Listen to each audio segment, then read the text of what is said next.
Vale, pues bienvenidos y bienvenidas a la primera jornada de nuestro seminario virtual, La Paz Anhelada, Perspectivas del Campesinado, realizado por Mundubat y FENSUAGRO, en clave de analizar desde las voces de las mujeres, hombres campesinos y campesinas, la academia, movimientos sociales y otros actores, cuál es el devenir del proceso de paz en Colombia, con énfasis en dos puntos que son neurálgicos para la transformación de las causas del conflicto armado.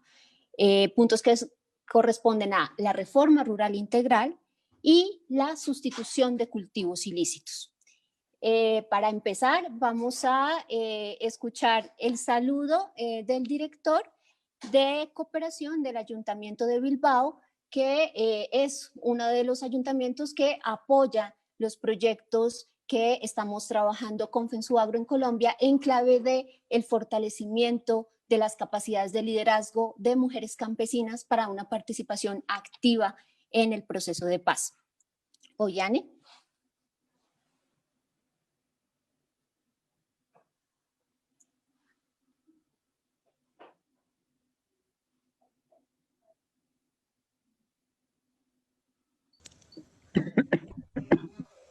Kaixo, soy Alberto Ruiz de Azúa, director del Área de Cooperación Internacional al Desarrollo del Ayuntamiento de Bilbao, y quiero transmitiros en nombre del alcalde, de nuestra concejala y del resto del equipo de técnicos del área, nuestra felicitación y reconocimiento por la labor que desarrolláis en Colombia por la defensa de los acuerdos de paz.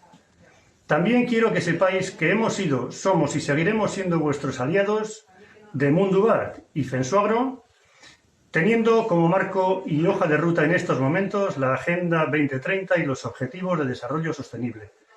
Un saludo muy cordial desde el Ayuntamiento de Bilbao y todo nuestro apoyo a vuestro enorme trabajo. Eskerrik asko. Kaixo.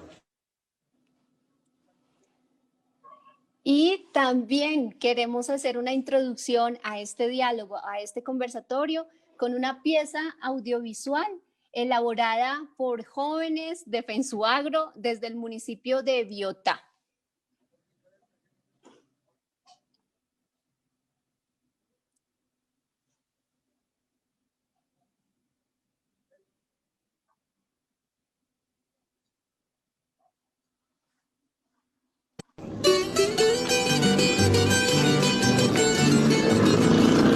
A 4 años de la firma del Acuerdo de La Habana, el campesinado sigue sembrando y construyendo propuestas de paz. ¿Por qué paz territoriales?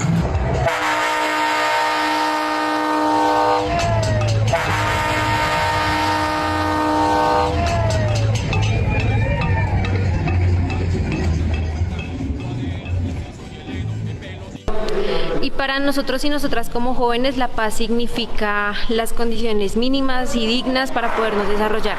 Es decir, la paz es tener la posibilidad de estudiar no solamente hasta 11, sino una carrera profesional. La paz significa la posibilidad de tener un trabajo digno. La paz significa las condiciones para poder participar en la política sin que nos asesinen, sin que nos maten. Cultivar la comida, la papita, sí, todo lo que es de lo del campo. Y sobre todo un país en paz, un país sin paramilitarismo. El campesinado colombiano durante años, décadas, hemos luchado por la paz, por la construcción de la paz en este país. Para nosotros la paz se construye con una reforma agraria, con acceso a la tierra, a los bienes de la naturaleza, donde podamos producir alimentos sanos.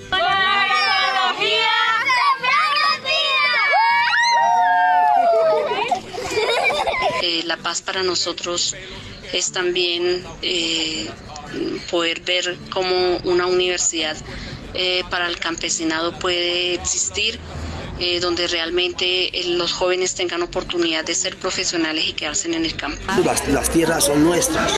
La paz para el campesinado colombiano es con justicia social. Vivía muy alegre, pero me tienen en vez.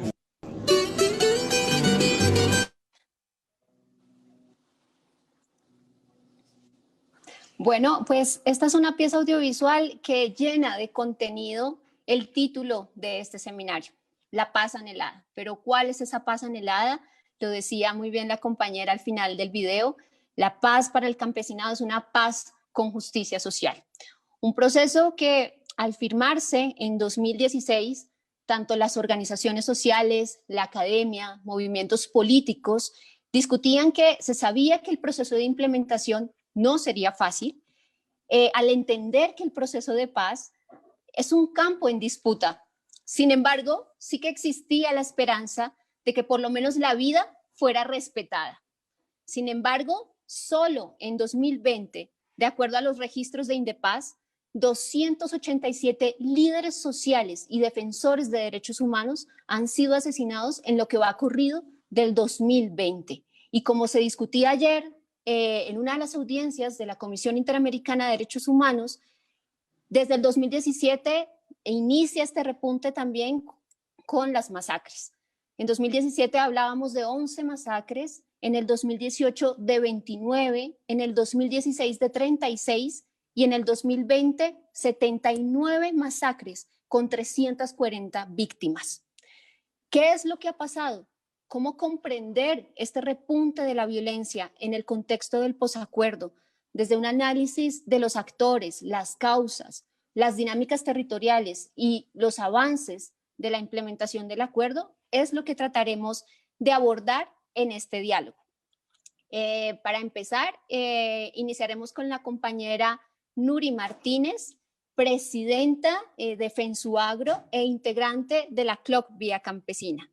Entonces, compañera Nuri, te invitamos a abrir este diálogo con la pregunta por ¿cuál es el balance del campesinado frente al estado actual de la implementación del acuerdo, en particular con el punto 1 de reforma rural integral y el punto 4 de sustitución de cultivos ilícitos? Adelante, compañera Nuri. Bueno, muchas gracias, Angélica. Muy buenos días y buenas tardes. De verdad, agradecer a Muduat por la realización de este foro que de verdad para nosotros es muy importante. Agradecer también a las personas que están aquí, porque sabemos del compromiso que se tiene frente a de la importancia de la implementación del acuerdo. Primero, hay que decir que cuando se habló acá, nosotros desde hace muchos años hemos planteado la solución política negociada al conflicto social y armado. Y cuando en el 2012 se planteó del diálogo y todo el proceso de participación del campesinado con los colombianos en general, a través de los foros que se realizaron con la Universidad Nacional, nosotros nos ilusionamos mucho frente a este proceso.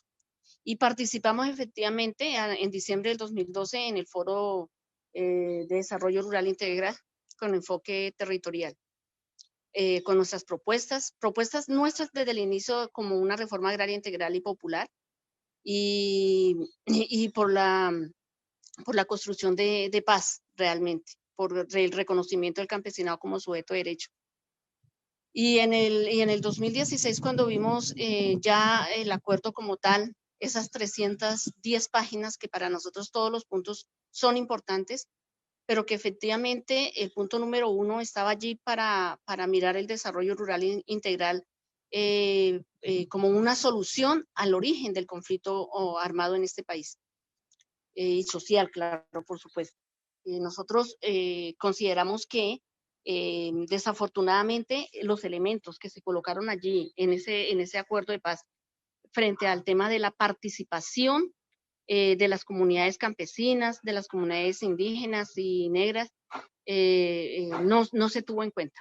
Nosotros desde el inicio participamos con propuestas, con iniciativas que enviamos a la CECIBI para que se tuviera en cuenta en las primeras partes donde se planteó de los decretos ley.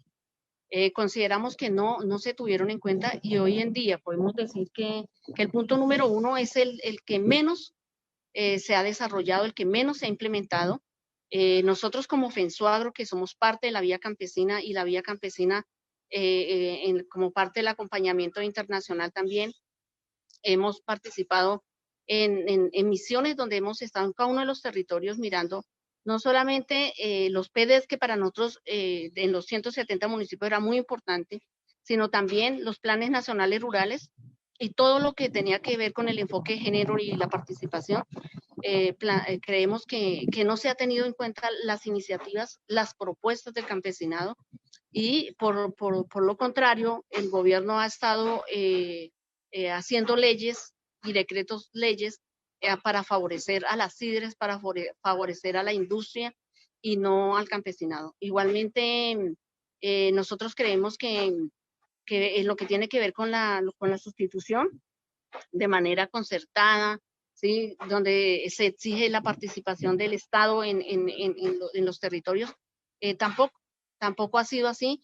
El campesinado ha cumplido, el campesinado se ilusionó, pero el gobierno no ha cumplido, por todo lo contrario. Tenemos que decir, así como lo decía la compañera Angélica, el resumen que hay de los asesinatos y cómo se aumentó la criminalización a partir de la firma del acuerdo, cosa que nosotros ya habíamos planteado, de la preocupación de que una vez ya no estuviera la insurgencia en esos territorios, pudiera llegar otros grupos armados allí, grupos paramilitares, a posicionarse. Hoy vemos que para el gobierno es muy importante que existan las zonas futuro, que las zonas futuro no son otra cosa que las zonas de consolidación que habían antes, y que son territorios que están completamente militarizados, ¿sí?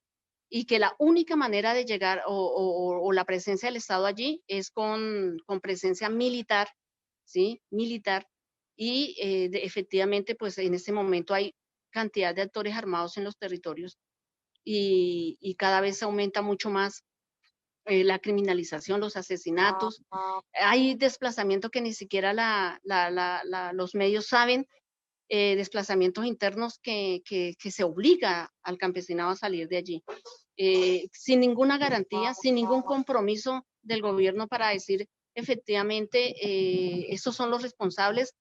Y lo que nosotros consideramos también, de que así como desde el inicio el gobierno planteó de que uno de sus objetivos del proceso de paz para el gobierno y la firma del acuerdo para el gobierno era la implementación de los tratados de libre comercio y la presencia de las empresas transnacionales en los territorios, y efectivamente lo que uno ve es que cada vez las fuerzas militares lo que hacen es defender esos territorios para la explotación de los recursos naturales, y se quiere un campo sin campesinos y campesinas, y por eso nosotros consideramos que la implementación del acuerdo realmente es crear las bases para la construcción de la paz en este país.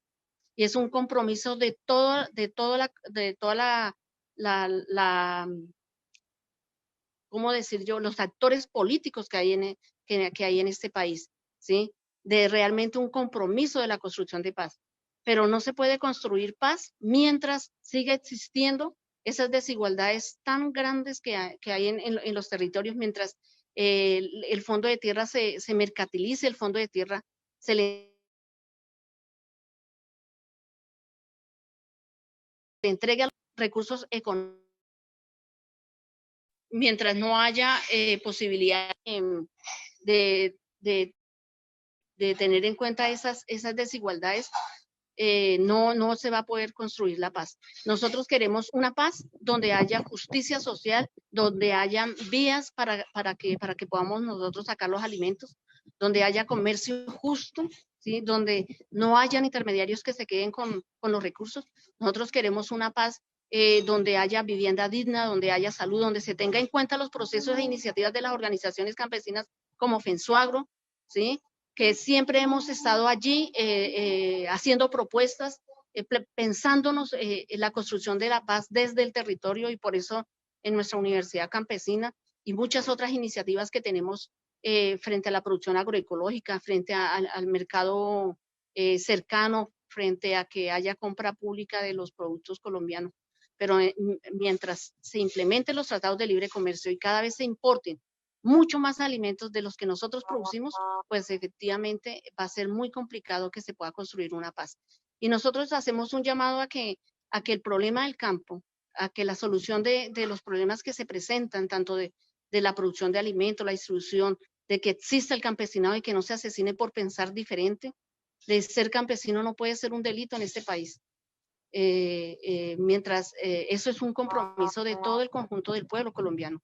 Y el llamado es a que las organizaciones populares, las personas que viven en la ciudad, entendamos que es un problema de país y que tenemos que resolverlo entre todas y todos, ¿sí? Y que podamos pensarnos una paz que no, soñarnos una paz que no conocemos.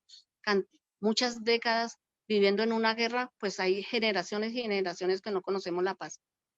Y si no está las FARC, estarán otras y otras y otras guerrillas y otros grupos armados allí justificando el hecho de que no se construya.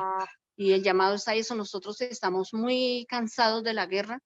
Queremos que la comunidad internacional también acompañe en este proceso. Por eso saludamos escenarios como este para que nos demos cuenta de que el gobierno, el discurso que hay a nivel internacional es muy diferente a la realidad colombiana. Y allí se plantea que la implementación del acuerdo va muy adelante y el punto número 1, el punto número 4 y los demás se ha avanzado cuando eso no es verdad. Y que si se le da cooperación al país, que sea para realmente construir la paz y no para profundizar las diferencias y seguir viviendo en la guerra como hemos vivido por más de no solamente 100 años, 60 años de lo que ha vivido la insurgencia, sino desde mucho antes no hemos vivido en paz en este país. Y por eso mismo fue que se crearon las guerrillas acá, surgieron, nacieron, y nosotros queremos seguir soñándonos la paz, seguir trabajando desde las comunidades y seguir luchando porque se reconozca el campesinado como sujeto de derechos. Una vez más, decir que agradecemos este espacio, agradecemos que tengamos, que se pueda escuchar la voz del campesinado en nuestros espacios y que podamos de alguna manera entre la sociedad civil poder construir una paz que permita también presionar a través de la movilización a este gobierno y a los demás gobiernos para que realmente haya un compromiso en la implementación de los acuerdos. Muchas gracias. Muchas gracias a ti, compañera Nuri. Una de las últimas conceptos que pone en la mesa la compañera Nuri es el tema del reconocimiento del campesinado. Un proceso, una lucha histórica en la cual recientemente el campesinado, a través de una acción de tutela, exigió al Estado que se le reconozca en temas estadísticos, en términos estadísticos, porque en este país ni siquiera se venía haciendo eso. Toda política pública parte de un diagnóstico, de una identificación de la población a la que va dirigida. ¿Cómo construir una política pública hacia el campesinado si no existe un diagnóstico sobre ese campesinado, si no se le reconoce, si no se le cuenta? Sobre ese proceso y cómo se articula o cómo se ha articulado con la implementación del punto de reforma rural integral y de sustitución de cultivos ilícitos, nos compartirá un poco la compañera Ana Jimena Bautista, investigadora e integrante de Justicia, que es una de las organizaciones que ha venido acompañando a las organizaciones campesinas en este proceso de exigencia jurídica y política del reconocimiento del campesinado como sujeto de derechos. Adelante, Ana Jimena, una vez tu tiempo se esté acercando, estaré aquí con mi cartelito, ¿vale? Muy bien, Angélica. Bueno, muchas gracias a Angélica, a FENSUAGRO, a Munduat por la invitación que nos hacen a De Justicia para participar de este seminario. Cuando nos hicieron la invitación, entonces estaba pensando cuál era la mejor manera de articular esto que ha sido la gran discusión y que lleva muchísimos años sobre el reconocimiento del sujeto campesino con el proceso de paz y especialmente con el punto 1 y el punto 4 del acuerdo final. Y quisiera plantear tres ideas. La primera es partir, uno de dónde parte. Y creo que en ese punto, así como lo han planteado las organizaciones campesinas, yo creo que vale la pena traer algunos estudios, entre ellos, por ejemplo, el de María Emma Wills, que plantea como uno de los nudos que ayudan a explicar la guerra en Colombia, justamente el tema del déficit de representación campesina.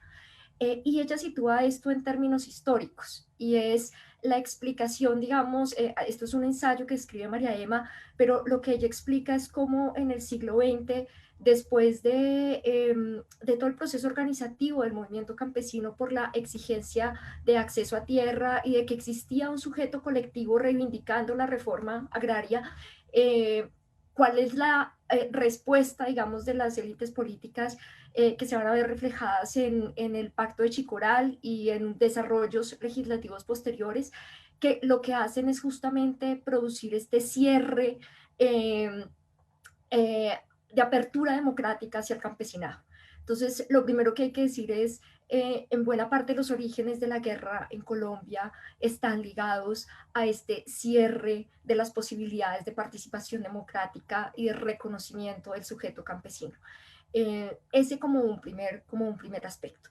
En segundo lugar, quisiera hablar entonces, ya situarme en términos contemporáneos de qué es lo que está pasando y cómo veo yo esta articulación entre estos procesos. Y yo creo que confluyen al menos tres elementos que confluyen en esta discusión, que yo creo que lo que hace es que nuevamente pone en discusión esta apertura democrática.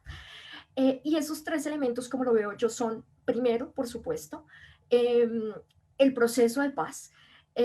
Y aquí no me voy a referir, digamos, como al detalle del punto 1, del punto 4, del punto 5, sino que el proceso de paz en sí mismo, yo creo que significó, en términos simbólicos, la posibilidad de volver a discutir sobre temas que estaban cerrados. Y aquí vuelvo a María Emma, y María Emma, una de las cosas que dice es, ese proceso de ruptura de la representación frente al campesinado trató de establecer dos mensajes. Uno era que los temas de la discusión sobre la tenencia de la tierra era una discusión obsoleta.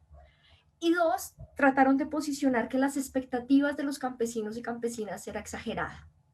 Digamos, eso es como lo que encuentra María Emma cuando dice uno de los nudos para entender la guerra en nuestro país es este del déficit de representación del campesinado. Y estos dos mensajes que yo creo que se construyeron, que en buena medida, digamos, hubo esfuerzos gigantes por tratar de posicionarlos y que nos pueden ayudar a entender por qué, por ejemplo, siguen surgiendo estas políticas como las que mencionaba Nuri hace un momento, ¿no? Esta discusión, por ejemplo, de la tierra no para la reforma rural integral, sino para las zonas de desarrollo empresarial, etc. Yo creo que lo que hizo el acuerdo de paz en buena medida fue poder volver a discutir estos temas redistributivos, ¿no? Creo que ese es un elemento fundamental. Y volver a decir, hay una deuda, y hay una deuda con el campesinado. Dos de estos, yo les decía que creo que confluyen tres elementos. Entonces, uno, este espacio de reapertura de discusiones claves que lo permite el proceso de paz. Dos, es que yo creo que después de que en el marco del conflicto armado el movimiento campesino sufrió lo que sufrió, y ahorita hay que decirlo con enorme tristeza que estamos, ¿no?, como en una nueva resurgimiento de todas las violaciones de derechos humanos, pero uno podría decir que también uno de los elementos que ha confluido es que el movimiento, vimos a lo largo del 2010 para acá y de pronto con anterioridad un proceso de resurgimiento del movimiento campesino. Y vimos algunos momentos importantísimos, ¿no? O sea, el 2013, el paro agrario, el paro del Catatumbo, digamos, hubo elementos muy fuertes en donde nuevamente en el escenario político los campesinos y campesinas salieron a decir, oigan, existimos y estamos en una situación absolutamente crítica y es necesario discutir, digamos, como cuál es nuestra situación. Y eso también se ve reflejado con posibilidades de articulación de las agendas del movimiento campesino. Digamos, a pesar de la diversidad que hay dentro de las organizaciones campesinas, un elemento fundamental, creo yo, es esta coincidencia en temas fundamentales. Y esto en buena parte se vio reflejado con la tutela que mencionabas, y es, a pesar de la diversidad del movimiento campesino, las distintas organizaciones más importantes a nivel nacional coinciden en que un elemento fundamental a discutir es el reconocimiento del campesino como sujeto social y político y como sujeto de derechos. Digamos, más allá de una agenda reivindicativa, que con distintos puntos, digamos, una discusión esencial es: los campesinos existimos y existimos como tal, no queremos ser otra cosa, no queremos ser trabajadores agrarios ni pequeños empresarios, ni, ¿no? Sino que existimos, y en tanto existimos merecemos que se nos reconozca como tal. Y queremos unos derechos y que se nos reconozcan esos derechos. Entonces, eso como un segundo elemento. Y como un tercer elemento, y aquí me perdonan la desviación jurídica, y es que los derechos del campesinado no fueron tan fuertemente reconocidos en la Asamblea Nacional Constituyente, por distintas razones que no voy a entrar a ellas en este momento.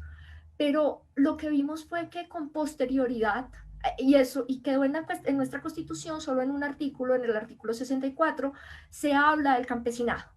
Y se dice que ahí es donde está el derecho de acceso progresivo a la propiedad de la tierra por parte de los trabajadores agrarios, y se habla de que se deben mejorar las condiciones de vida del campesinado. Sin embargo, con posterioridad, la Corte Constitucional, a través de su jurisprudencia, empezó a desarrollar todo un corpus iuris a favor del sujeto campesino. Empezó a hacer, si se quiere, una lectura en clave campesina de la Constitución, que yo creo que uno puede afirmar que hoy en día existe una Constitución campesina, digamos, a partir de una lectura sistemática de nuestra Carta Política. Y allí la jurisprudencia de la Corte empezó a reconocer al sujeto campesino como un sujeto de especial protección constitucional, con derechos algunos específicos, por ejemplo, el derecho a la territorialidad campesina, el derecho a un proyecto de vida campesino, que son objeto de protección constitucional y que son derechos fundamentales.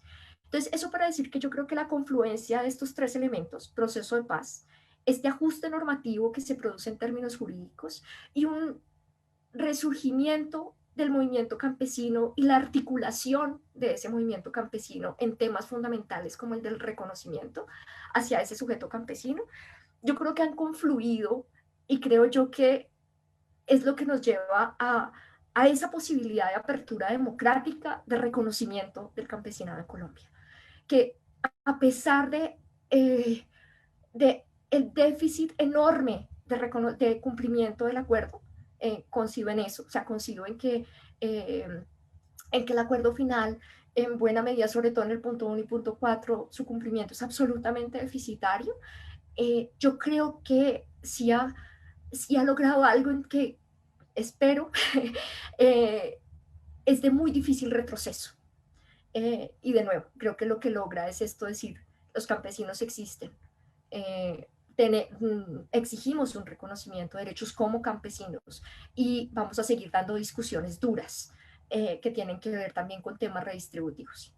Claro, la respuesta, y ya se me va a acabar el tiempo, y la respuesta ha sido, sigue siendo, por ejemplo, en términos del reconocimiento de los derechos del campesinado, esta barrera a reconocerlos. Creo que la mayor muestra de esto es la renuencia del gobierno, por ejemplo, a adoptar la Declaración Universal de Derechos del Campesinado. Pero uno también podría mencionar los incumplimientos, no solo al acuerdo final, sino a los acuerdos logrados con organizaciones campesinas en el marco de la protesta social y del ejercicio al derecho a la participación política. Entonces, claro, o sea, los retos son enormes. Sin embargo, quisiera decir que en esto el reconocimiento, y para terminar en un tono un poco más esperanzador, y es a partir de la tutela y no solo la tutela, o sea, digamos, la tutela fue un momento, pero creo yo que esto se inscribe en esta lucha grande del movimiento campesino por su reconocimiento, y es, hoy en día hemos logrado que los campesinos cuenten para el Estado colombiano, y es lo mínimo, es que las estadísticas nacionales de un país hablen de cuál es la situación del sujeto campesino. Dos, que porque cuando empezamos toda esta discusión se decía, venga, pero ¿cómo medir el campesinado? Más o menos era, ¿qué es eso? Y es un ejercicio participativo también alrededor de la conceptualización del sujeto campesino, que fue publicado por el ICANN.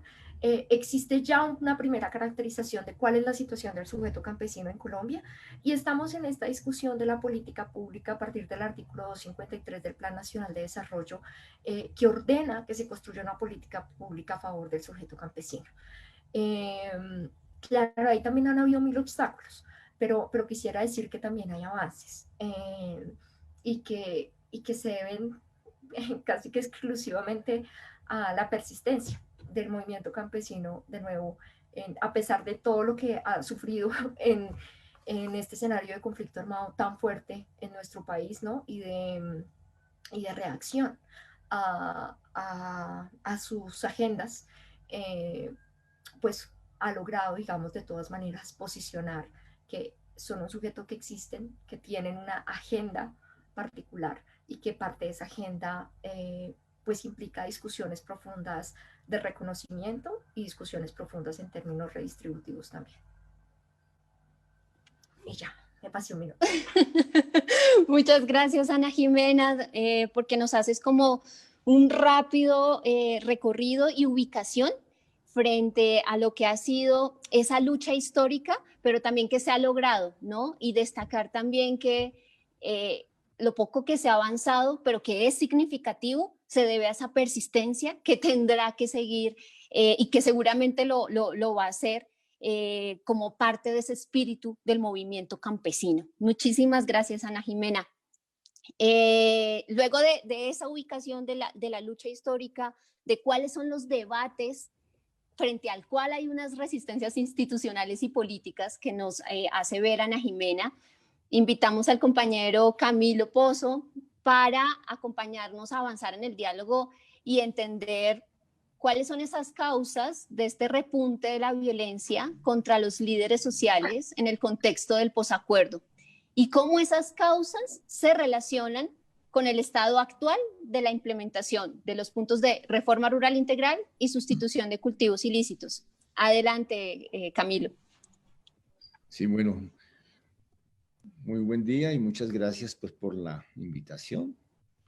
Yo voy a referirme al tema de las causas, primero diciendo que efectivamente, como se han enunciado aquí al principio, algunas cifras, algunos datos, estamos en un repunte de diferentes manifestaciones de conflictos violentos, algunos de ellos pues evidentes en asesinatos y masacres de líderes, de excombatientes, en su gran mayoría campesinos y indígenas y población étnica en general, ¿no? El informe último de Indepaz da cuenta de pues una participación de 28% de campesinos de diferente procedencia y de 26% de población indígena, 7% de población afro y las otras denominaciones. Es decir, se concentra fundamentalmente en población campesina y étnica las situaciones de violencia. Hay una desproporción incluso territorial de concentración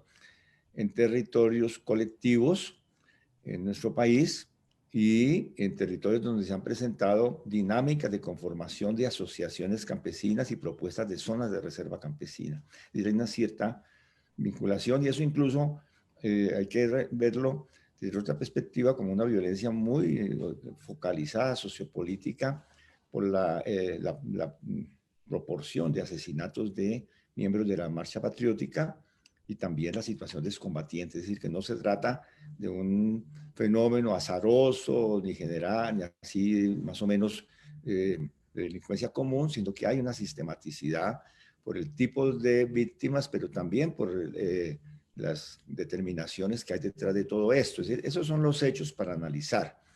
Pero, digamos, ¿en qué momento estamos? Yo quería primero sustentar una idea, la idea de que estamos en la transición del acuerdo al posconflicto.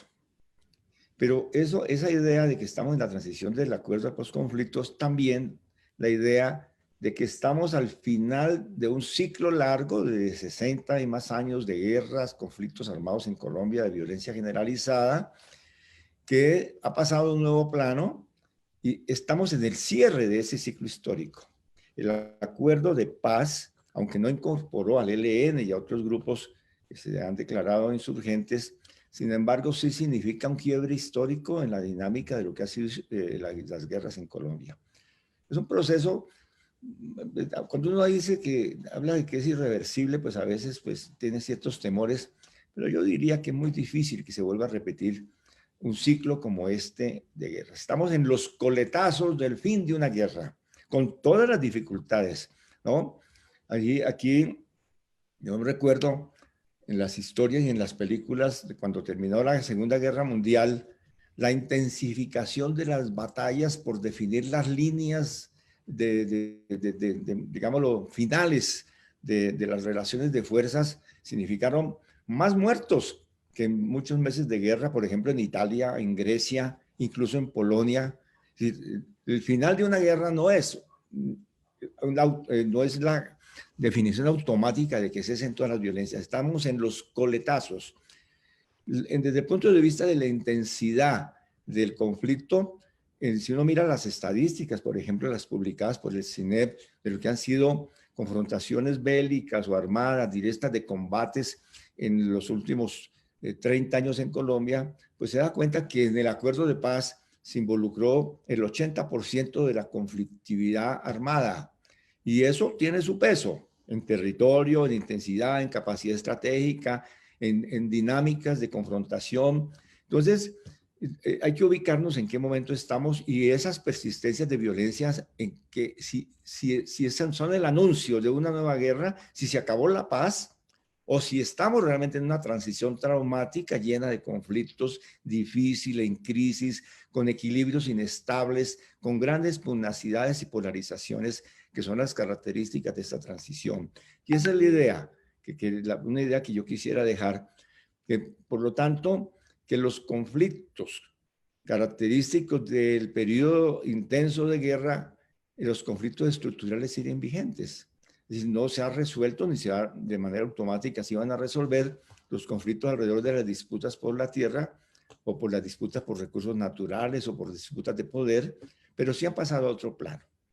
Dentro de esa situación vemos que quienes se resisten a las nuevas condiciones de implementación de los acuerdos, quienes han querido imponer las condiciones de su paz con X, es decir, una paz con derrotas, una paz con una imposición completa de un Estado autoritario y con una forma de neoliberalismo exacerbado, pues mantienen discursos de estigmatización, mantienen discursos del odio.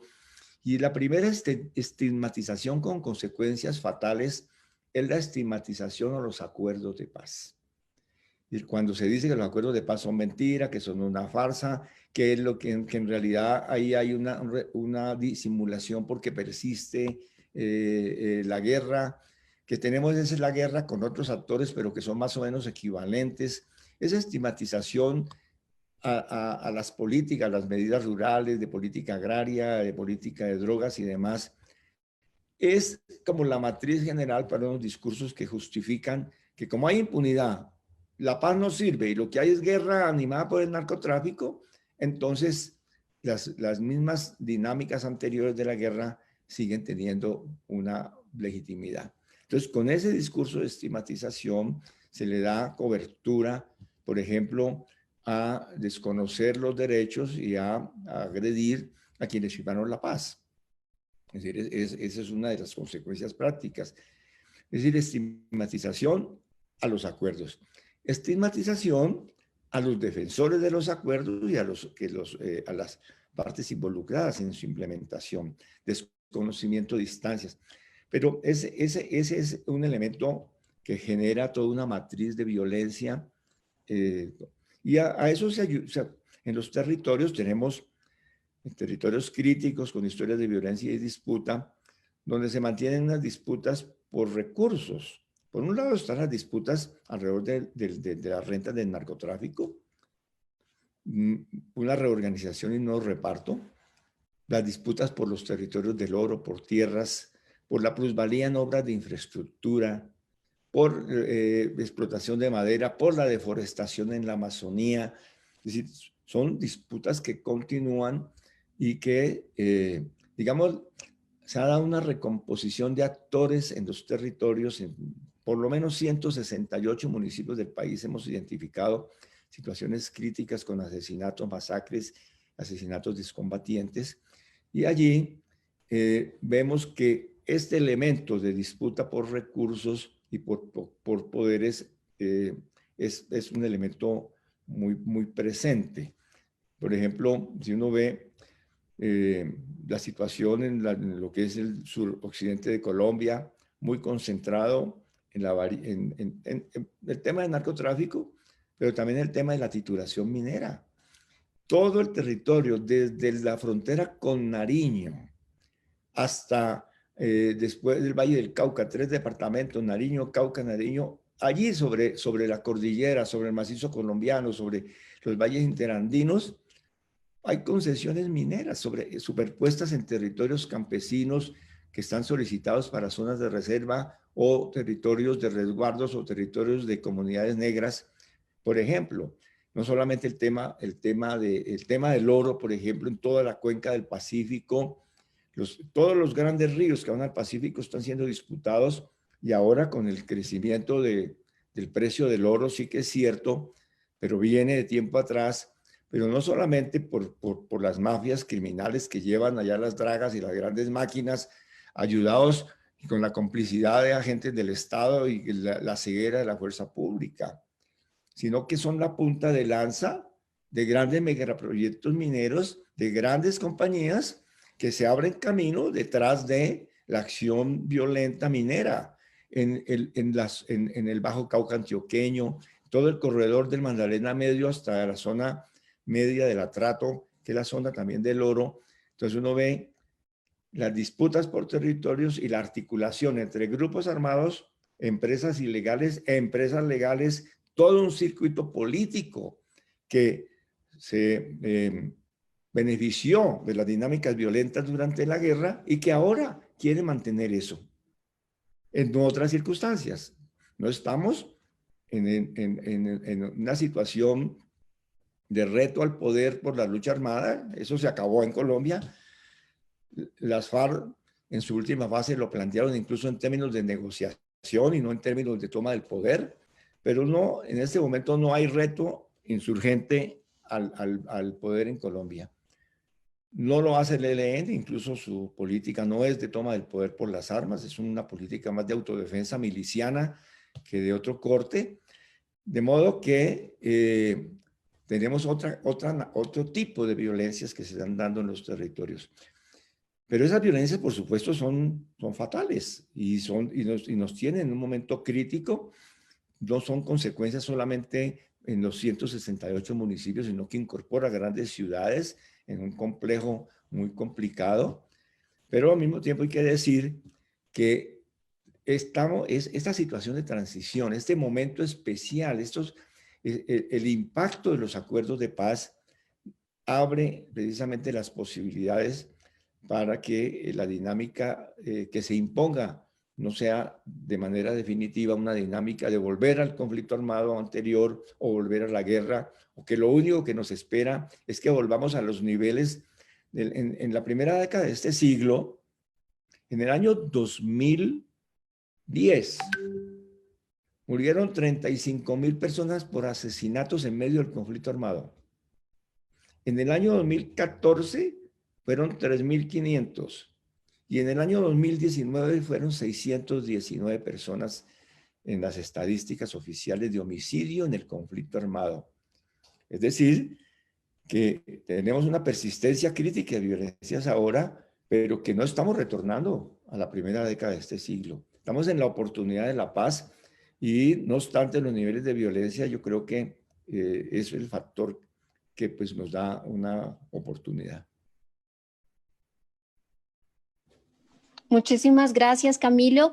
Y me quedo con esta idea que fue persistente en tu relato de esto es un coletazo, de un quiebre histórico, y eso hace contrapeso a algunos posicionamientos que sí que están planteando que hemos regresado a la etapa hace 20 años, y tú lo que haces es ubicarnos en un momento en el que debemos ser conscientes de justamente estamos en una época de coletazos, pero no significa que el acuerdo no siga siendo una oportunidad para construir un país con justicia social que transforme esas causas estructurales que dieron origen al conflicto que persiste hoy.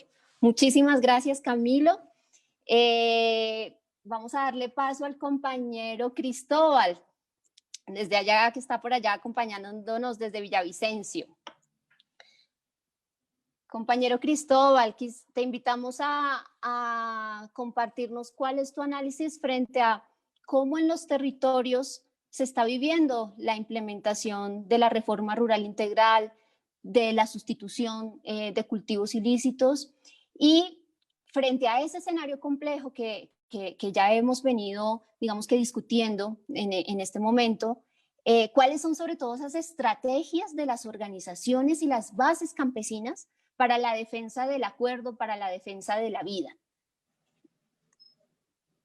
Bueno, pues muchas gracias. Saludar a los que me antecedieron, no sin antes decir que la doctora Ana Jimena Bautista me dejó impresionado cuando dice: vamos a luchar duro por el reconocimiento de los derechos de los campesinos, porque desde el departamento del Cauca, en el suroccidente colombiano, somos pioneros en esa pelea política que a la final pues resultó jurídica, y que entonces allí hay gente trabajando de varios tipos.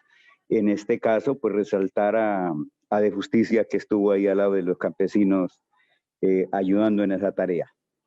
Al igual que el Instituto de Antropología de Investigación, ICAM.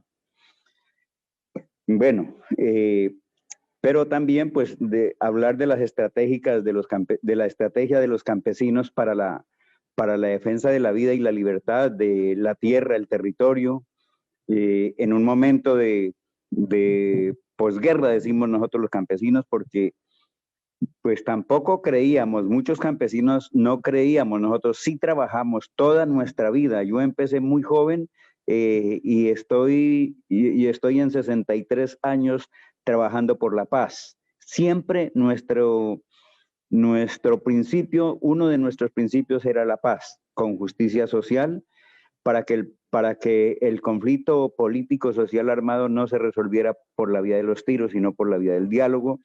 Y seguimos persistiendo en esa tarea. Claro, dijo el doctor que me antecedió, Camilo, llevamos, para muchos dicen que 52, 56, las FARC dice que 56 años llevamos en esto de la guerra. Yo digo que llevamos más de 70 años a partir del 9 de abril del 48, porque allí comienza la agudización de un conflicto con el asesinato de Jorge Eliezer Gaitán, hombre que lo quería mucho el pueblo, y que a raíz del el magnicidio el pueblo se levantó, y eso generó unos dicen que la violencia, yo digo que la guerra es el derramamiento de sangre, porque lo que ha habido es sangre en estos más de 70 años. El campesinado colombiano, y especialmente en el suroccidente colombiano, creo que hemos hecho un trabajo de persistencia y de lucha por la defensa de la vida y la libertad, que fueron y son los que están en juego. Porque aquí en un país como Colombia, con 200 años de una terapia de vida, donde se impone a punta de pistola y fusil el poder y la política, pues se supone que hemos aprendido a defendernos de todo este terrorismo de Estado, porque sigo confirmando que aquí no hay política, aquí hay es una mafia, aquí hay un terrorismo de Estado, y hoy podemos confirmar que la parapolítica y la mafia sigue vigente y la corrupción, que es la que hace que a quien diga la verdad y a quien reclame los derechos de las mayorías de nuestro pueblo, pues hay que darle pistola y hay que darle fusil. Entonces decirles que somos luchadores como movimiento campesino desde el suroccidente colombiano y en muchas partes del país. Hoy estamos en asamblea con 72 procesos que trabajan para zonas de reserva campesina y el quejido es igual en todas las partes del país, sobre todo en lo rural. Pues nuestra lucha por la paz ha sido incansable, pero también frente a eso y acompañado de esto, yo quiero contarles que firmado el acuerdo de paz, ese acuerdo de paz yo cojo dos dimensiones. Una es el acuerdo que hizo gobierno y FARC para la reincorporación, para la lucha política en la vida civil, aceptando la constitución política y el sometimiento al monopolio de las armas por parte del Estado, que fue lo que hizo las FARC. Ese tema, de ese compromiso que hace las FARC como FARC y el gobierno, esto de la justicia especial para la paz, para que se conozca la verdad que es de interés para los colombianos y las colombianas en el mundo entero, porque es que antes de las FARC dejar las armas, la política era que el terrorismo para el mundo era, y la amenaza era las FARC. Pues mucha gente creíamos que si se iba a un proceso de paz, las FARC y el gobierno, totalmente cambiaría el país. Y me atrevo a decir que también sabíamos los campesinos que se venía un proceso de posguerra y que la guerra iba a ser más dura que la guerra, y es lo que ustedes están viendo en este momento. Pero lo que me interesa es que hayan países y gobiernos progresistas, porque hay gobiernos que cuando se hace una denuncia internacional dicen, no, pues aquí nosotros las cosas las atendemos de gobierno a gobierno y nosotros creemos en lo que hacemos como gobiernos, más no en lo que los pueblos digan. Entendido eso, ¿qué quiero decir? Si ustedes se recuerdan, doctor Camilo, Nuri y Ana, el doctor Londoño es ministro en la campaña del Centro Democrático para la presidencia donde montan a Duque. El exministro dijo, nos vamos a ir a la presidencia, nos la vamos a ganar para coger ese papel de ese tal acuerdo de paz y volverlo trizas. Yo pienso que esa dimensión es necesario estudiarla, incluso los países garantes y países, porque nosotros, yo creo que tenemos los ojos de la comunidad internacional y del mundo entero encima. Eso es de hacer un análisis, pero también de hacer un análisis que el pueblo colombiano nos sacrificamos por ir a unas elecciones, por hacer la campaña por quien creemos que debe ser nuestro representante y sobre todo, nosotros sí queremos que haya un gobierno que represente a las mayorías de los colombianos y las colombianas, que es nuestro sueño, y que tenga un mínimo, ese representante que nosotros queremos que se vaya a la presidencia de la República, a encabezar el gobierno de nuestro país debe tener un mínimo acercamiento y aceptación con las mayorías de los colombianos. Es nuestro sueño, pero yo tengo mucha duda de las elecciones presidenciales pasadas, porque es que si se hace un análisis concreto, en el mismo departamento donde el expresidente Uribe tiene su pueblo, donde tiene su gente, allá ganó Petro. Entonces, fue mucha la gente en el país que aportó y trabajó para la campaña de Petro y a la final resultó ganando Duque. Yo que he dicho, pareciera ser que los políticos y políticas de este país no le estamos colocando cuidado a cómo en la registraduría y el Consejo Nacional Electoral decide quién gana y quién pierde. Pareciera que ahí falta acompañamiento y decisión y lucha porque ese dato no simplemente lo den 2 o 3 que se sienten en la registraduría. Yo pienso que eso debe de ser de manera popular, pero ese trabajo todavía no se está haciendo y considero hablar en este momento, para quienes nos escuchan, del cumplimiento del proceso de paz, de las ventajas que tenemos con la firma del acuerdo de paz entre el gobierno y las FARC, porque pues solo nos centramos en que se está trabajando el proceso de paz. Los medios de comunicación en cabeza de RCN y Caracol lo que dicen es que el proceso de paz y de paz con legalidad, como habla Duque. Yo digo, pues a mí el nombre no me interesa, a mí me interesan los hechos. Y nos debe interesar los hechos a las mayorías de los colombianos. En este momento estamos hablando de la perspectiva del campesinado colombiano, de cómo vemos nosotros para seguir en este país tanto la política como la defensa de la vida y la libertad, que es con lo que podemos jugar, porque sin vida y sin libertad, pues sin vida no hay nada y sin libertad pues tampoco. Podemos estar vivos, pero si estamos presos por un montaje, por una vaina que le dio al Estado en cabeza de quienes administran la justicia, encarcelarnos, porque eso ha pasado y pasa. Entonces, nuestra lucha ha venido jugando un papel y creo relevante la experiencia en los años que nos hemos defendido a través de la organización de las comunidades campesinas, porque no quiere decir que no nos hayan matado gente, que no nos hayan torturado y desaparecido.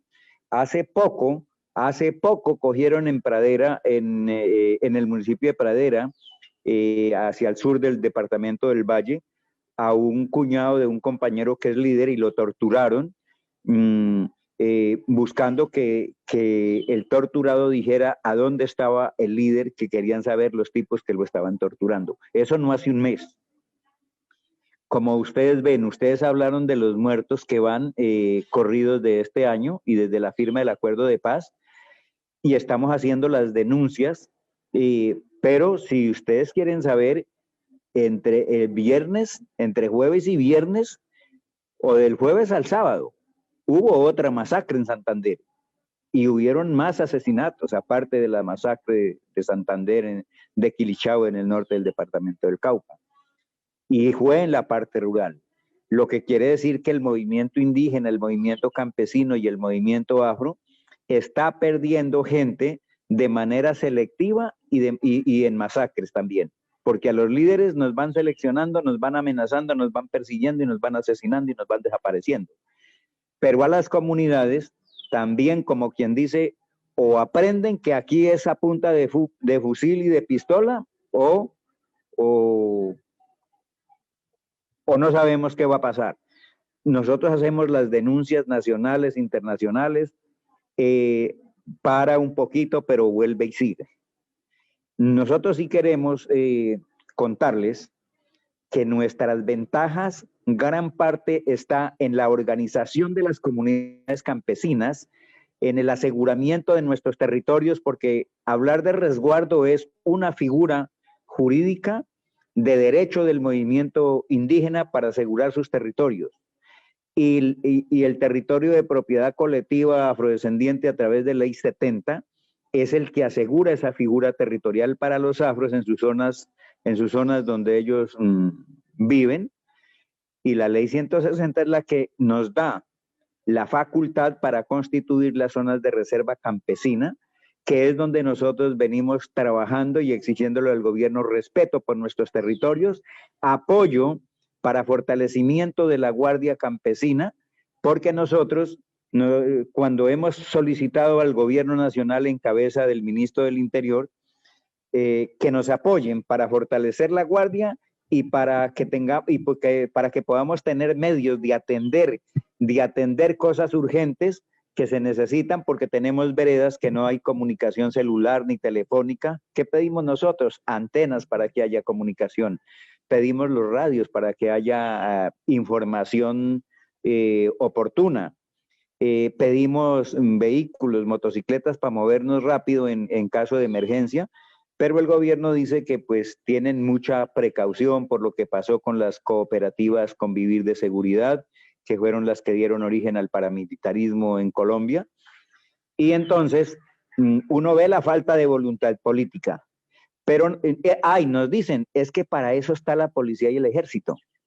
Y yo sí quiero decirles, porque hemos tenido reuniones de frente con policía y ejército, con coroneles, con distintos tipos de rango de policía y ejército, fiscalía, procuraduría, que administran justicia, han estado en los escenarios donde nosotros le decimos al Defensor Nacional del Pueblo, no tenemos confianza en esta gente que dice cuidar y defender a las comunidades, porque ellos son los asesinos, porque ellos son los que nos desplazan y porque ellos son los que nos torturan a nuestras comunidades y nos persiguen a los líderes. Eso lo hemos hecho y a hoy todavía sigue y por eso nosotros, el movimiento campesino, gran parte conocedores de la política de terrorismo de Estado en este país, no confiamos en la policía y el ejército porque conocemos casos de violación de derechos humanos. Ellos nos han asesinado campesinos y campesinas.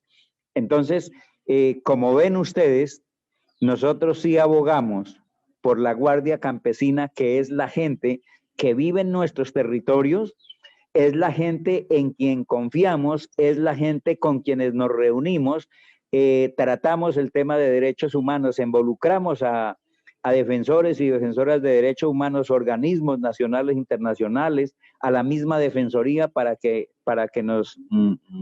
nos asesoren en temas de derechos humanos para podernos defender y decirle al Estado que hasta mientras la política no cambie, hasta mientras la política de terror de este país no cambie, la Guardia Campesina será nuestro ejército para la protección y autoprotección de nuestras comunidades y de nuestros territorios, porque nosotros no vemos otra frente a la negativa del gobierno en su política de sometimiento y de invasión de los territorios, porque lo que habló el doctor Camilo, de que no importa la zona que sea, las multinacionales van con el cuento de comprar a un poco de gente de la que no tiene conciencia para que se venda por un jornal y luego ponerle problema a la gente que sí creemos que nuestros territorios deben de estar libres de explotación minera a gran escala. Entonces, nuestro papel y nuestra perspectiva y nuestras alternativas es un trabajo conjunto de las organizaciones campesinas para la protección y autoprotección de nuestras comunidades, por encima de si el gobierno quiere o no quiere apoyarnos. Es la única forma que nos hemos defendido en todas las guerras, en la experiencia que yo tengo, y que la comunidad campesina persiste allí. Nos han rayado y nos han tildado de narcotraficantes porque hay gente en el movimiento campesino, hay gente que siembra coca, igual en el movimiento indígena, afro, hay gente que siembra coca, y no solamente campesinos y campesinas, hay gente de la ciudad que al no encontrar empleo, se van a ganarse la platica en los territorios donde se trabaja esa actividad de los cultivos. Entonces, nos han señalado, nos han encarcelado gente, hemos tenido que dar la pelea jurídica y política para la defensa, y también hemos hecho la pelea para que distingan un cultivador y una cultivadora del narcotráfico, porque es que los verdaderos narcotraficantes son los que compran, los que acomodan, incluso perfeccionan la droga para meterla para otros países donde se vende por dólares, porque acá la compran es por pesos. Entonces, esos sí son verdaderamente narcotraficantes, y lo que nosotros vemos es que contra ellos sí es difícil que les interrumpan y hagan el trabajo de hacerle seguimiento y detenerlos. Pero a la pobre gente nos tenían azotados, y a la final nos tocó decirle a las autoridades, apréndanos a respetar, vayan y le echan mano a quien le tienen que echar mano, porque a las multinacionales que venden los insumos para la transformación de la coca y la marihuana y la amapola, porque a eso no les echan mano, y por las narices de las autoridades venden sus insumos y no tienen ningún problema. Pero tenemos que ser los pobres campesinos indígenas que estamos en la siembra de coquita, marihuana y amapola, el blanco, pues, para entonces decir que somos narcotraficantes. Mire que de toda esa política, en gran parte nos hemos defendido. ¿Y cómo nos hemos defendido? A través de la organización y de la lucha, por un lado diciéndole la verdad en la cara al gobierno nacional y a sus autoridades, pero también denunciando nacional e internacional, y también poniéndonos en el terreno de no dejar de entrar a gente que nada tiene que hacer en nuestros territorios, porque una de las consignas es, si no nos vienen a hacer un favor, daño no necesitamos que nos venga a hacer nadie. Así que quien de entre va hablando con nosotros y nos va diciendo cuál es la misión en nuestros territorios, y si vemos que es conveniente, pues le hacemos el acompañamiento, hacemos las reuniones para las discusiones que tengamos que hacer para aprobar o desaprobar sus propuestas, pero de lo contrario, en nuestros territorios nos preparamos es para defender la vida, la integridad de nuestra gente y nuestro territorio y los intereses que son, porque los campos tienen escuelas, tienen colegios, tienen electrificación, tienen trochas para movernos en carro, motocicletas, pero la gran mayoría del trabajo es hecho por las comunidades y no por el Estado. Entonces, ¿nosotros qué decimos? Un Estado que le niega al campesinado sus derechos, que deja que el campo lo vuelvan sin vida, porque es que una multinacional deja contaminado y deja para siglos inservible ese suelo. Entonces nosotros decimos, eso no es autoridad. Nosotros no creemos que un Estado que no responde por la obligación que tiene con su campesinado, no tiene autoridad en nuestros territorios. Cristóbal, como autoridad 2 minutos. Cumpla. Te quedan 2 minutos. Bueno, reconocemos al Estado colombiano a partir del momento en que cumpla con su autoridad. De lo contrario, el campesinado, creemos que la Constitución se debe de respetar y hay que cumplirla. El doctor Pozo dijo, y la doctora Ana dijo, de la reforma agraria integral en Colombia, que está en la Constitución Política en el 64, en el artículo 64, pero no se cumple, y mientras no se cumpla, la desigualdad, el hambre y la miseria va a seguir, y pues el campesinado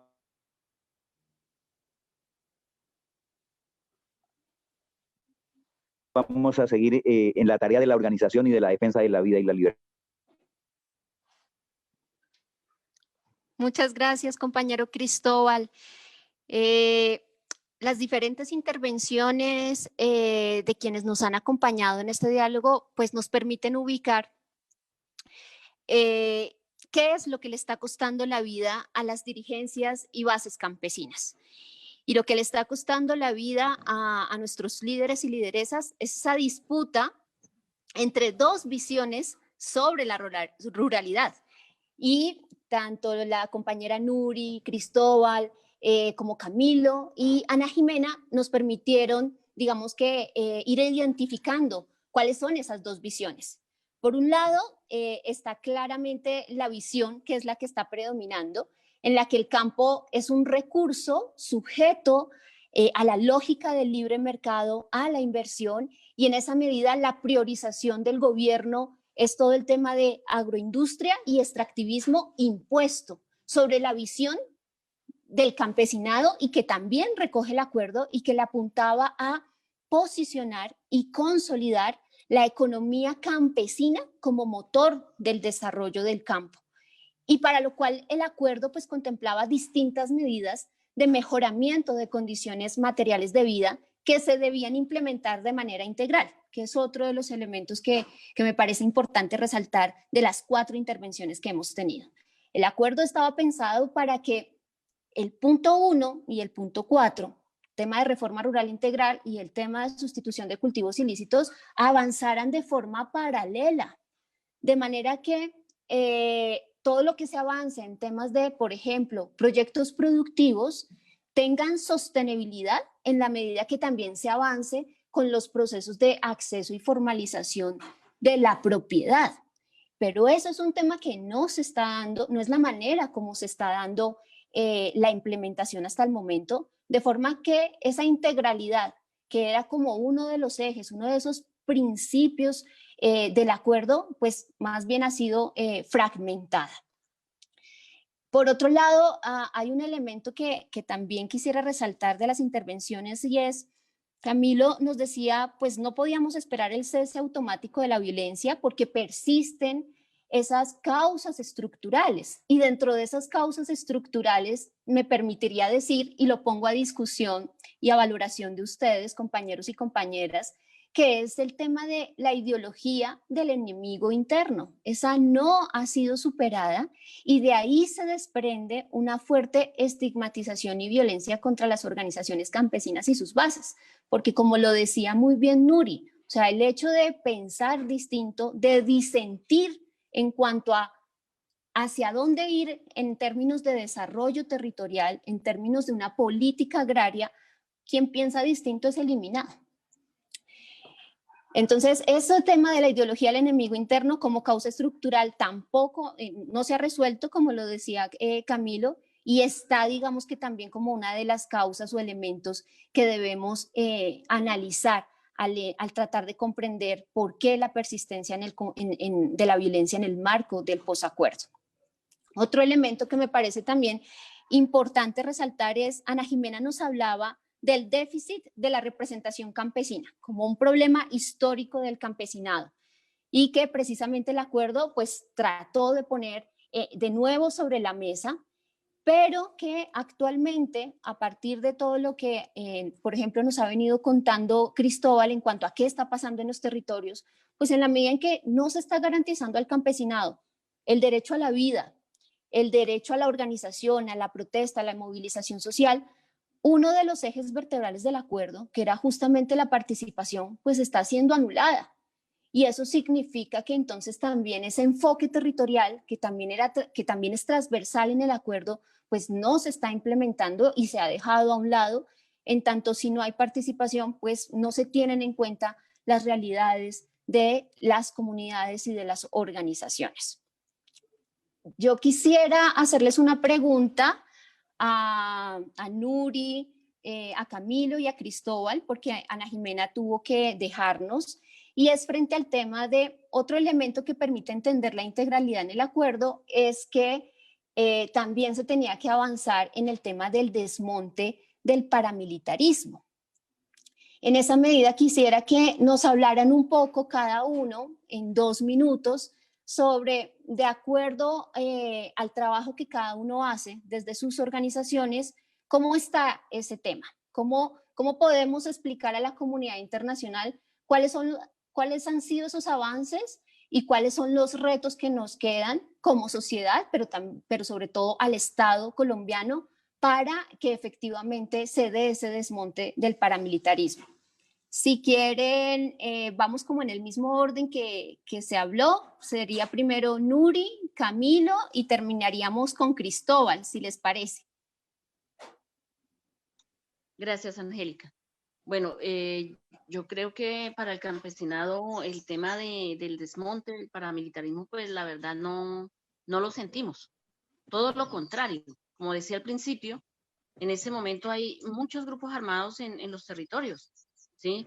Que se denominan de diferentes nombres. Nosotros sabemos que están las panfletos todo el tiempo de amenazas y que se reclaman las águilas negras, ¿no? Como un grupo paramilitar. Las gaitanistas como un grupo paramilitar. Y hoy en día pues aparecen otros nombres que lo que uno ve que es todo lo contrario. O sea, realmente como que no hay un compromiso real, así como no hay compromiso real político de la implementación del acuerdo, pues tampoco del desmonte de los grupos paramilitares. Nosotros consideramos que están ahí, que existen, y que pues que es muy difícil. A nosotros nos han preguntado muchas veces, bueno, ¿y cuáles son los grupos armados que hay allí? ¿Quiénes son los que los están matando?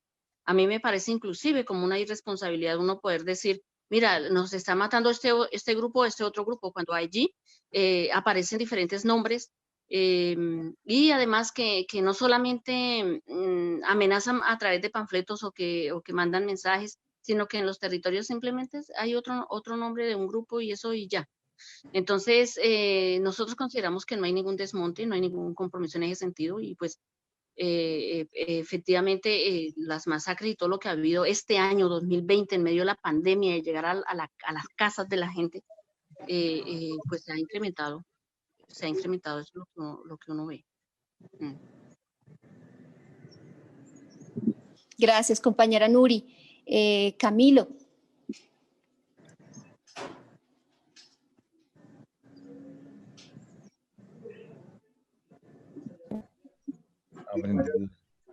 Aprendido.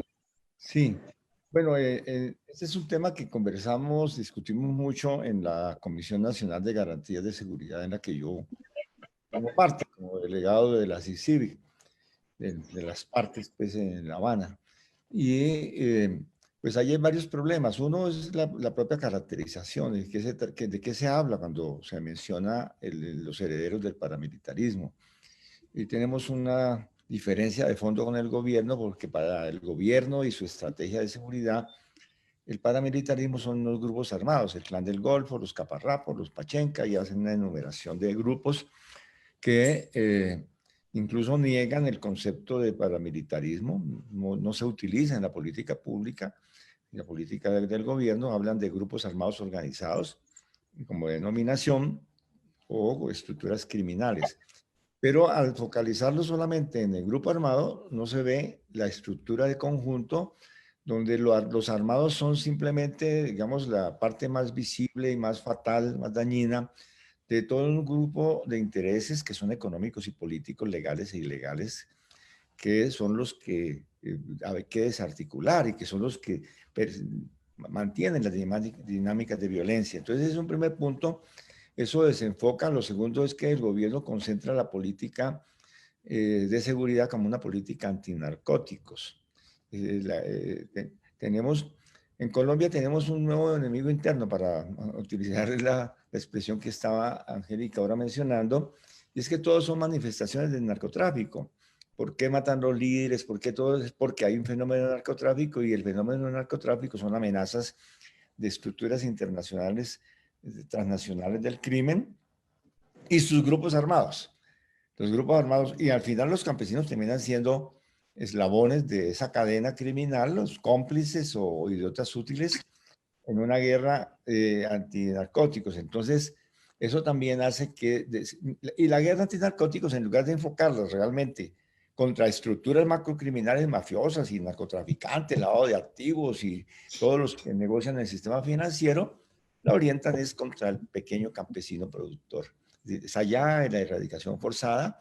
Entonces, todo está completamente desviado porque no se está en el desmantelamiento de estas estructuras, ni de las grandes ni de las militares. Simplemente hay golpes y permanentemente hay denunciados de gente y de carteles y cosas de esas, pero no se tiene verdaderamente una política. Eso fue definido en el acuerdo de paz, en el punto 3, en el punto 3.4, se le dio toda la importancia, pero pues hay una sustitución de esa política por una política antinarcóticos, que entre otras cosas pues es una política bastante ridícula, porque busca alinearse con los Estados Unidos, pero resulta que en los Estados Unidos pues la replantean ahora con la nueva administración, cambian de énfasis o no van a cambiar la estrategia. Entonces, diríamos que ahora uno dice, hay un cambio, sí hay un cambio en el fenómeno de estos grupos sucesores del paramilitarismo, estas estructuras en los grupos armados. El cambio, ¿cuál es el cambio? El cambio es que, bueno, el que tengan connivencia con agentes del Estado, eso es una constante. Es de la esencia de estos grupos.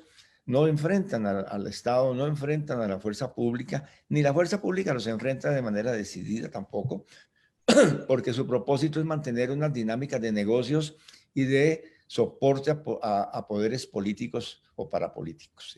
Entonces no hay un enfrentamiento, pero sí hay unos cambios en la medida en que el propósito cada vez más es un propósito abiertamente de reproducción económica, de negocios, de estructuras mafiosas. Cumplen funciones en contra del movimiento popular, no digamos que contra insurgentes, antipopulares, en la medida en que buscan imponer dictaduras, controles en los territorios, poner sus lógicas en contra del movimiento, y es el movimiento social, y es lo que estamos viendo en muchas regiones. Pero yo diría que el problema no es hacer una nueva guerra con esos grupitos. Y me disculpan que, pues, siendo tan poderosos, porque pues son los llamados GAO, pues tienen aproximadamente unos 2.500 efectivos armados, según últimas estimaciones, otros hablan de 3.000, ¿no? Y eso pues es una fuerza dañina, pero tienen más dispersión, más fraccionamiento, más pugnas internas. No podríamos decir que estamos en el fortalecimiento exorbitante de grupos armados y que eso haya ocupado el vacío desde el punto de vista de capacidad militar de lo que tenían las FARC. Tenemos menos potencia militar en los territorios y menos conflictividades armadas, pero desde el punto de vista de las estructuras narcoparamilitares, pues hay una permanencia en muchos territorios del país. Muchas gracias, Camilo. Cristóbal. Bueno, pues yo voy a resumir en unas 2 o 3 cositas el tema. Es la siguiente. Somos 50 millones de colombianos y de colombianas y 200 años gobernando entre 10 y 50 familias de este país. ¿Se imagina usted la política de terror para sostener a esos millones de colombianos y colombianas, de colombianos y colombianas que vivimos acá y que la gente somos también bien jodidos y que el odio lo han utilizado para hacer la campaña política, para mantenerse en el poder? Entonces, figúrense en ustedes que quienes gobiernan, 50 familias que son las que han vivido allí toda la historia, van a cambiar y van a acabar con el proyecto soterrado del Estado. Pues eso no va a pasar. Eso no va a pasar, y así denunciamos. Por eso yo les decía, nosotros denunciamos nacional e internacional la violación de derechos humanos, del terrorismo de Estado de este país. Pero como esto se maneja, no es solo Colombia el que vive sometido, son todos los países tercermundistas o subdesarrollados. Entonces, ese es el cuadro político para manejar esto, y por eso imposible que el Estado vaya a retirar sus fuerzas, que son los que lo mantienen en el poder, porque si hay dudas, pregúntenle a los que se desmovilizaron, los que dicen que se desmovilizaron de las Autodefensas Unidas de Colombia, lo que dice Mancuso. Él dice que le hacían la campaña, y no la hacían así que vea que políticamente nos conviene tal política o tal, no. Era con el fusil, votan por fulano o pierden la vida. Y a la gente que le toca con un fusil por delante, pues, ¿quién no corre? Esa es, yo resumo ahí en esas condiciones que yo sé que las dimensiones las pueden hacer ustedes. Yo generalizo mucho, pero esa es la forma de gobierno aquí en este país. Por eso el paramilitarismo no lo van a acabar ni lo van a quitar así fácil, a no ser que despierte nuestro país en su gran mayoría y definamos, como en el Ecuador, quién es que va a representarnos en el gobierno, porque en Colombia todavía no ha pasado eso. Y mientras no pase, o llegue un gobierno de las mayorías del pueblo colombiano, pues eso no va. Yo estoy seguro que eso no va a parar, y nos toca seguir la lucha como la estamos haciendo. Eso sería lo que yo digo. Muchas gracias, compañero Cristóbal, compañera Nuri, Camilo.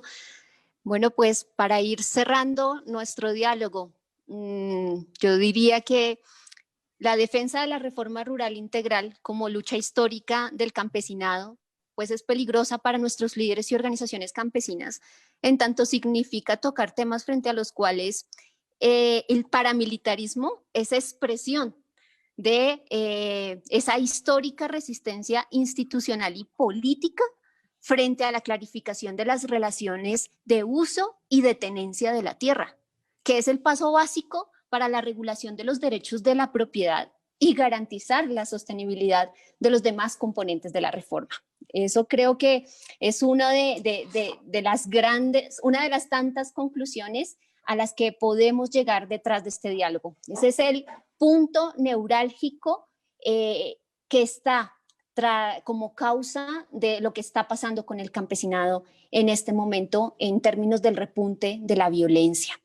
Yo quiero agradecer la disponibilidad de nuestros compañeros, de nuestras compañeras para acompañarnos en este diálogo, y los invitamos a ver y escuchar a Enrique Santiago, que pues no pudo acompañarnos en este momento, pero nos manda un video en el que nos comparte su valoración desde la experiencia de lo que fue su acompañamiento al proceso, a la firma del acuerdo de paz. Y con esto cerraríamos este primer diálogo de nuestro seminario virtual sobre la paz anhelada. Pediría a la compañera Ollane que me apoye en la reproducción del video. Quiero en primer lugar agradecer a Mundubá su invitación a participar en este evento sobre la implementación del acuerdo de paz en Colombia, y también saludar el trabajo que viene realizando Mundubá en Colombia sobre el terreno en muchas facetas, pero también en la implementación del acuerdo de paz en distintas materias relacionadas con los diversos puntos establecidos en el acuerdo, ¿no? Como cualquier persona conocedora del proceso de paz en Colombia ya conoce, el acuerdo se compuso de dos grandes bloques de medidas. Un primer bloque que hacía referencia a las causas del conflicto y otro que hacía consecuencias a las consecuencias. Entre las causas, sin duda alguna, tres son las fundamentales. El problema de acceso a la tierra en Colombia, la violencia en la vida política en Colombia y las dificultades para que el sistema político y el sistema electoral se democratice y se haga transparente, es decir, la excesiva cooptación del sistema político y electoral por distintos poderes regionales que impiden un funcionamiento correctamente democrático. Fueron estas causas del conflicto en Colombia las que más se abordaron, y se tomaron acuerdos pues para poder erradicar la violencia de la vida política, acabar con las organizaciones armadas, especialmente con el paramilitarismo, y también se intentaron tomar medidas, o al menos se acordaron, para democratizar el sistema político con una amplia reforma electoral. ¿Qué decir tiene? También se acordó una reforma agraria que, si bien no fue tan profunda e integral como la reforma agraria establecida en la Ley de Tierras de 1936, que también fracasó por el bloqueo que fundamentalmente los sectores terratenientes impusieron a su aplicación, lo cierto es que el punto sobre tierras pues abordaba importantes medidas, ¿no? Básicamente dos. Una primera, para garantizar el acceso a los campesinos, poner a disposición de estos, de los campesinos sin tierra, evidentemente, 10 millones de hectáreas. ¿El análisis previo cuál era? A lo largo de los últimos años del conflicto en Colombia, desde que existen datos datados, según los propios datos de las administraciones públicas colombianas y en especial de la unidad de víctimas, pues en torno a 6 millones de hectáreas habían sido usurpadas a los campesinos mediante la coacción o la violencia, ¿no? La famosa frase conocida en Colombia: o me vende usted o le compro más barato a su viuda. Esta frase sintetiza perfectamente lo que ha sido la utilización de la coacción y la violencia para acceder en las mejores condiciones, cuando no gratuitamente, a la tierra en Colombia, despojando a los campesinos de su posesión y a la vez generando históricamente pues el fenómeno del paramilitarismo, ¿no? Pequeños ejércitos privados al servicio de terratenientes que nacen con esa función de garantizar la ocupación de la tierra y el desplazamiento, la usurpación a los campesinos y el desplazamiento de los campesinos de estas tierras que pretendían ser acumuladas por cada vez terratenientes con mayor posesión, con mayor capacidad de acceso, de acumulación de tierras. y además de garantizar el acceso a la tierra a estos campesinos, pues se trataba también de poner en marcha medidas de sustitución de cultivos de uso ilícito que permitiera acabar con otro de los grandes problemas que existe en el campo colombiano, que es la utilización o la existencia de cultivos susceptibles de usos ilícitos, concretamente de hoja de coca fundamentalmente, que impiden la utilización de la tierra para generar suministros alimenticios y que además, posibilitan la existencia de factores de conflictos, factores delincuenciales, organizaciones criminales de narcotráfico, etcétera, ¿no? Esto es el programa acordado en el punto de la cuestión rural y de sustitución de cultivos ilícitos, abordaban esta situación de los campesinos. Es de reseñar que más de esos 6,5 millones de hectáreas que han sido usurpadas y que la ley de víctimas regula una jurisdicción especial para su hipotética recuperación por sus originarios tenedores o propietarios, pues ya en el acuerdo de paz se estableció que iba a ser muy difícil que al ritmo de trabajo de estos tribunales de recuperación de tierra esos 6 millones de hectáreas pudieran recuperarse para sus legítimos titulares. Es decir, de alguna forma el acuerdo de paz asumía que esas tierras usurpadas iban a permanecer en acuerdo de los terratenientes que las usurparon violentamente. Por eso se establecía esos 10 millones de hectáreas, que aproximadamente 7 millones de hectáreas se titularizarían a los campesinos desplazados, porque se trataba de tierras, titularidad del Estado, que habían sido ocupadas por estos campesinos desplazados, y otros 3 millones de tierras pues deberían ser terrenos baldíos que el Estado pusiera a disposición de los mismos, pues para garantizar un acceso justo, equitativo de los campesinos en general en toda Colombia a la tierra. 4 años después del acuerdo de paz, pues vemos que no ha sido posible avanzar en esta implementación y que este acuerdo no se ha cumplido. O sea, apenas realmente ninguna hectárea ha sido puesta a disposición de los campesinos, ni una sola de esos 10 millones de hectáreas, ni ha habido titularizaciones de las tierras que venían ocupando campesinos desplazados, ni tampoco se han entregado ni una sola hectárea de esos 3 millones de hectáreas de baldíos, ¿no? Recientemente se ha aprobado un decreto para garantizar el acceso a la tierra en programas de reincorporación para antiguos combatientes, pero eso todavía no ha dado resultados y en todo caso ni mucho menos va a suponer la ejecución del punto sobre tierras o avanzar en esa reforma rural que es tan necesaria, reforma agraria que es tan imprescindible para modernizar el campo colombiano, para democratizarlo y para conseguir que los campesinos tengan unas condiciones de vida más equitativas, que haga que Colombia deje de ser uno de los países menos equitativos, más inequitativos, donde hay más diferencias entre los que más tienen y los que menos tienen, porque ahora mismo Colombia pues ocupa un lugar demasiado destacado que se mide por el índice Gini, ¿no? La verdad es que este bloqueo a la implementación del acuerdo de paz pues está causando graves problemas de desestabilización de todo el proceso y de incremento de la violencia. Además, en los territorios ahí se incrementan las victimizaciones, se incrementa la ocupación de tierras y el acceso de grupos armados, de grupos paramilitares, que también el acuerdo tendría que haber eliminado su existencia.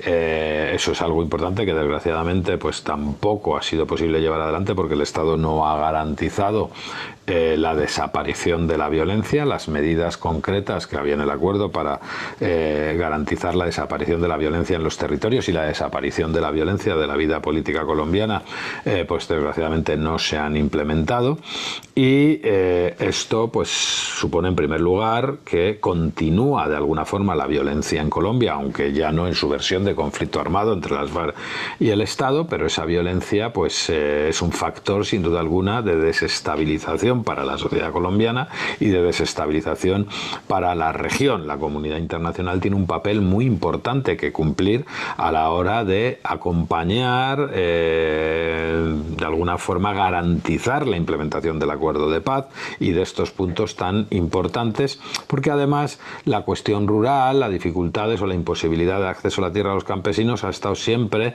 en el centro de los distintos conflictos políticos que ha habido en Colombia desde prácticamente la independencia, conflictos políticos que en numerosas ocasiones han acabado de forma violenta. Es decir, para prevenir que el conflicto colombiano vuelva a surgir con fuerza, puedan provocarse nuevos levantamientos, nuevos fenómenos insurrectos en Colombia, en las zonas rurales, pues es necesario acometer esta nueva política de reforma rural, de reforma agraria que se estableció en el acuerdo de paz. Quiero acabar esta intervención con una mención especial a la compañera Nuri Martínez, presidenta de FENSUAGRO, que en estos momentos está padeciendo una situación muy delicada por las amenazas que recibió el pasado 3 de noviembre por las Águilas Negras, por el denominado Bloque Capital, pues esta organización que todo el mundo sospecha que tiene, esta organización pues paramilitar, criminal, que todo el mundo sospecha que tiene íntimos vínculos con elementos asociados a fuerzas de seguridad, a instituciones de seguridad en Colombia. Es realmente muy lamentable que las autoridades, ni en el marco del acuerdo de paz, ni por iniciativa propia, hayan desmantelado esta organización criminal que aparece puntualmente con amenazas que luego, desgraciadamente, se concretan en muertes o en graves agresiones.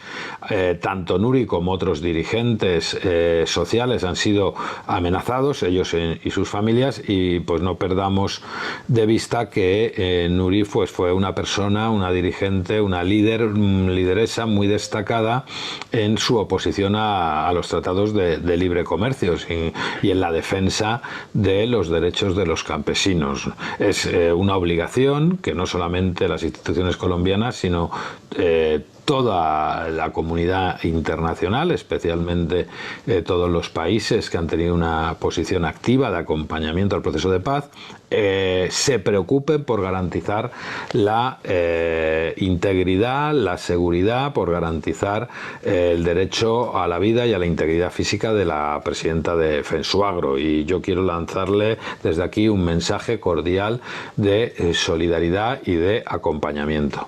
Les deseo muchos éxitos en estas jornadas, en este evento, y sobre todo deseo que pronto realmente se haga realidad un cumplimiento en la ejecución de los acuerdos, en la implementación de los acuerdos de paz, especialmente en la cuestión rural, que ya lleva demasiado retraso, lo cual empieza a hacer pues muy difícil su correcta implementación. Muchas gracias. Quiero en primer... Bueno, con este análisis de Enrique Santiago, pues cerrar diciendo que estamos en un acuerdo hasta la fecha incumplido, porque no es fácil desmontar esos privilegios políticos, económicos, ligados a la tenencia de la tierra y que son la base y el origen del conflicto.